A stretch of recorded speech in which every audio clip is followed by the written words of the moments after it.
ਇਕਬਾਲ ਕਹਿੰਦਾ ਈਦੇ ਆਜ਼ਾਦਾਂ ਸ਼ਕੋਹੇ ਮੁਲਕਤੀ, ਈਦੇ ਮਹਕੂਮਾ ਹਜੂਮੇ ਮੋਮਿਨੀ।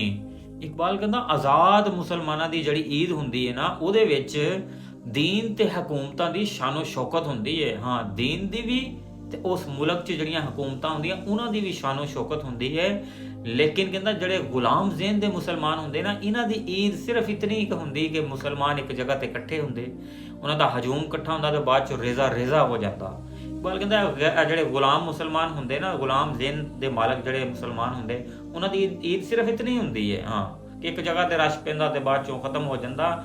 इकबाल कहता शकोहे ईद का मुनकिर नहीं हूं मैं, लेकिन कबूले हक हैं फकत मरते हुर की तकबीरें। इकबाल कहता जी अल्लाह अकबर हुंदी ना ईद ते जिहड़ी तकबीरां पढ़दे मैं इन्हां दा मुनकिर नहीं, लेकिन इकबाल कहता जिहड़ा हजूम इकट्ठा हुंदा ना, इहदे विच सिर्फ ਇਹ तकबीरां ही बयान नहीं करनियां हुंदियां, तकबीरां ही नहीं कहणियां हुंदियां, बल्कि ਇਹ भी दसना हुंदा कि मुसलमानां ते किवें जुल्म कीता जा रिहा।